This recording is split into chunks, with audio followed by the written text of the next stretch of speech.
how does your company support our small and medium-sized businesses? I think this is an excellent question. I think during the pandemic, I think there was a proverbial black light that was shown over a lot of our communities. And one was like how it impact our small and medium businesses, especially our small businesses. And that we saw a lot of closures and a lot of people not being able to be resilient or competitive through a more digitized economy. And so one of the ways that we've shown up and kind of really supported our businesses, our small businesses, is through what we call a Verizon Small Business Digital Ready. And I'll put the link in the chat in a second here. But what that has done, it's been created for small businesses by small business owners.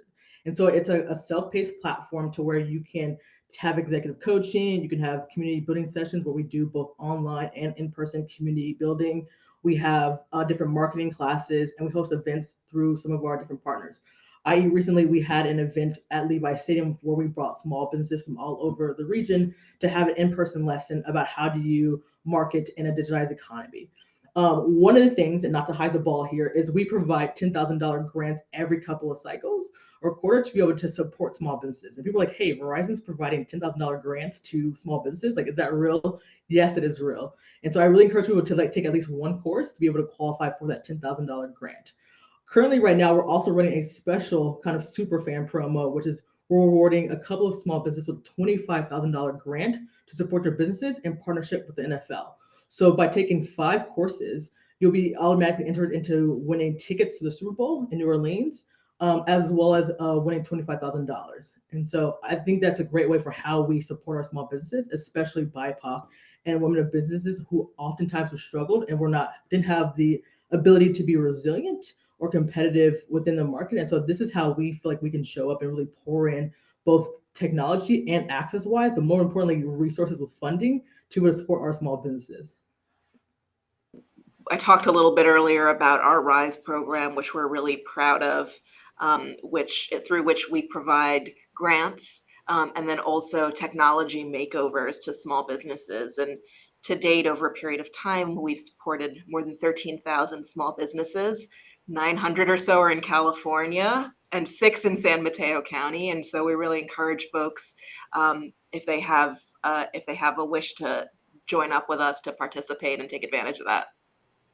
Well, I'll talk about 2 ways. I would say one way AT&T is supporting our small and mid-sized business is just understanding how critical they are to the building blocks of business. And so AT&T has a program called our Global Supply Chain Supplier Diversity Program, where people are encouraged to see if they can be one of our suppliers. So I'll be sure to drop that into the chat because more than half of our suppliers at AT&T are considered and qualify as small businesses. And I think that is part of why a lot of our companies are members of SAMCEDA, Chamber of San Mateo County, and others, is how do we generate business not only for our companies, but those who are the backbone. And as was mentioned, we understand that those are our small and mid-sized businesses. And then looking to all of you in terms of being able to figure out where the need is. I think what was a silver lining of COVID is we received feedback from our small businesses on the changes that AT&T could make. And so I have been working on reaching out to SAMCEDA and the Chamber of San Mateo County in that they are able to invest in programs that maybe we aren't able to in terms of our funding side, but they are. So being able to use all of as a conduit, which is great when we're talking about telecommunications. And then also wanted to share, over 40% of our workforce at AT&T are union members, and wanting to make sure that we are supporting folks with a strong livable wage are things that we're trying to do to support our business community.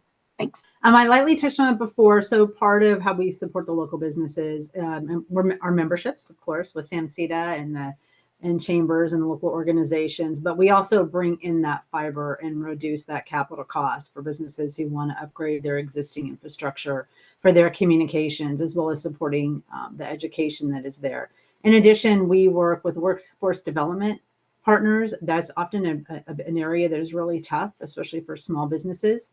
And so trying to bridge that gap. And sometimes that looks like supporting educational funding at a local community college or a local workforce program. And so it's very specific. So, and that's a big part of what our Connected by Good is.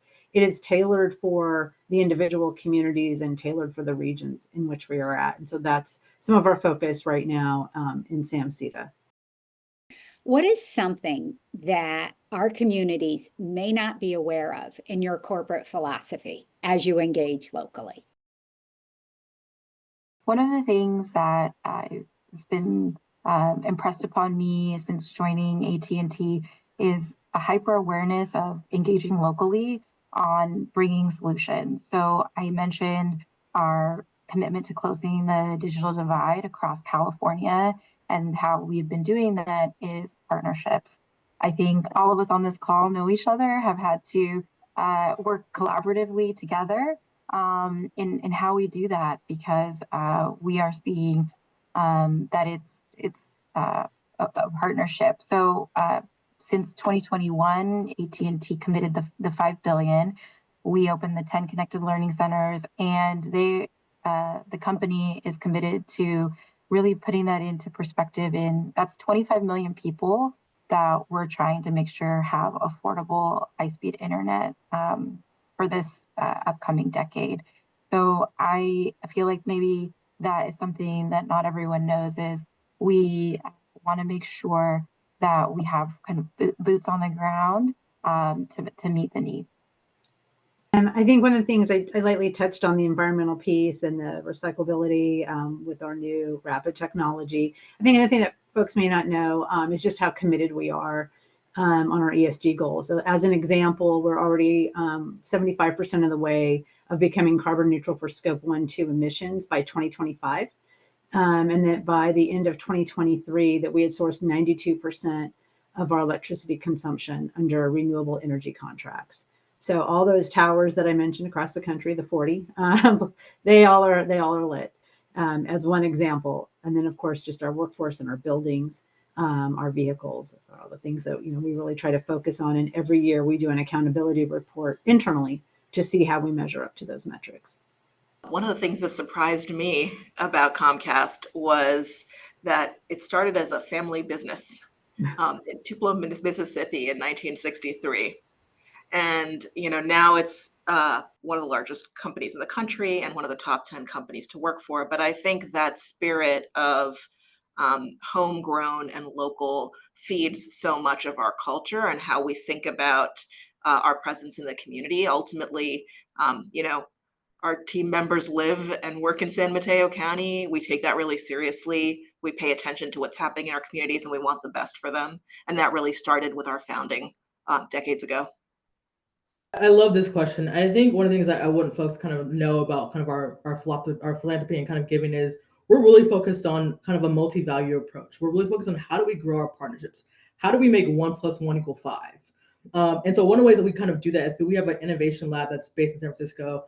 And it's really kind of the hub for us of so many intersections: policy, innovation, our emerging technology, our partners. And so we use that really as a space to bring folks in to ideate, whether it's schools, nonprofit groups who are focused on after school care, elected officials. So we would say, how do we ideate? How do we think about what are some of the societal goals that we are trying to achieve, and how do we kind of grow and build upon that?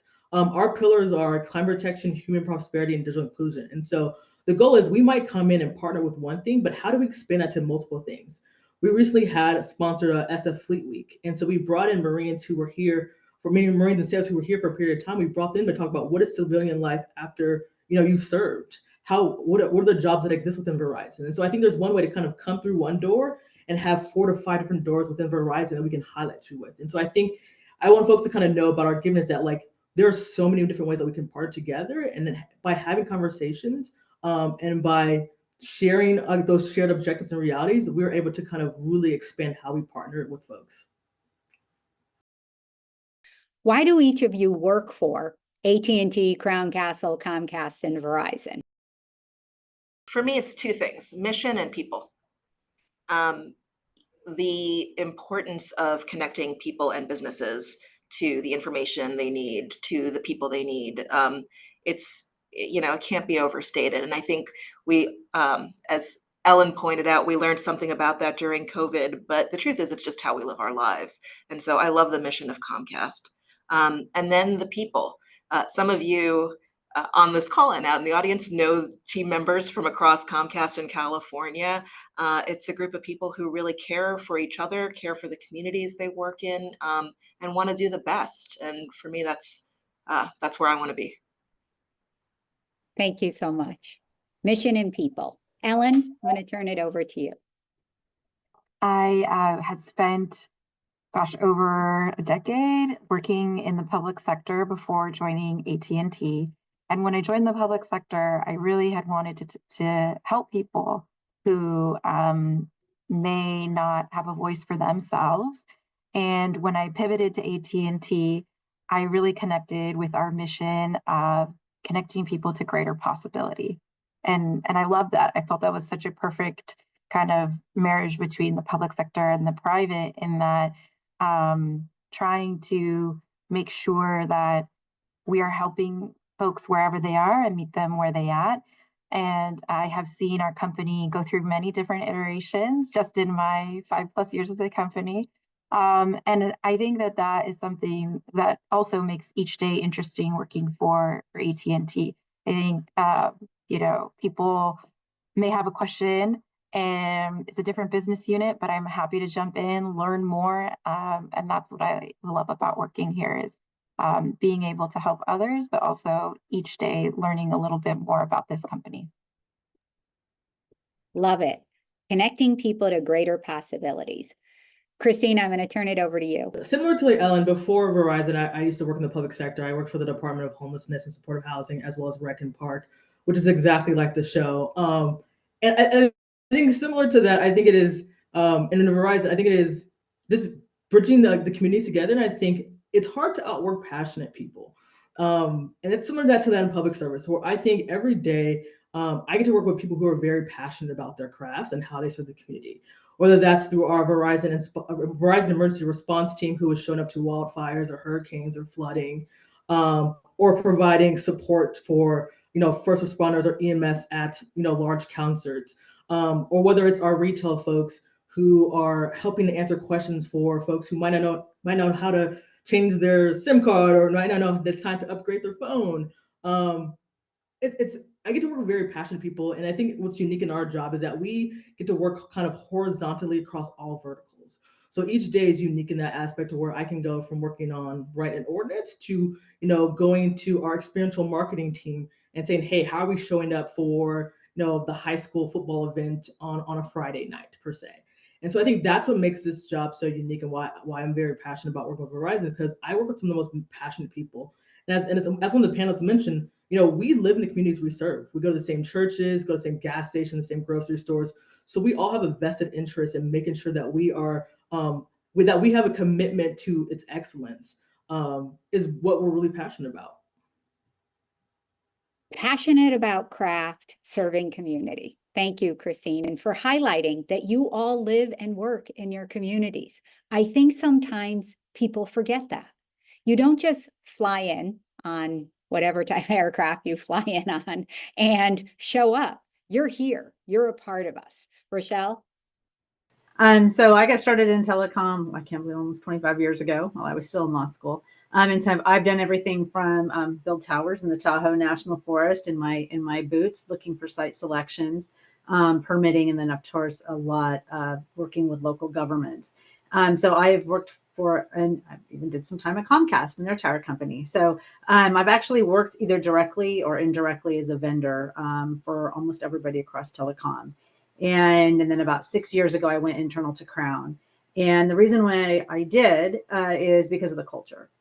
And so I've had the chance to kind of see across the board, and was able to see that not only is it a culture about backbone, so even though we're physically the backbone, there's also a mentality of we support connection. We support people being connected in an urban to a suburban to a very rural environment, and also really focusing on quality of life.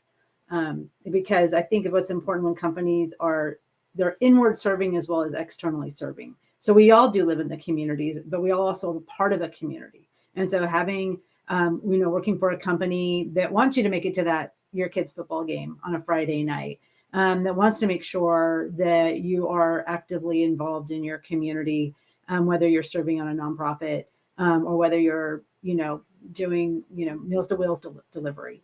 And so I think that is just so important to have the passion for the connectivity from our communication standpoint, but passion for connectivity, people to people. Love it. Live as well as be a part of the community. It's about the backbone. We support connection and quality of life. What is one thing that you want everyone to remember today?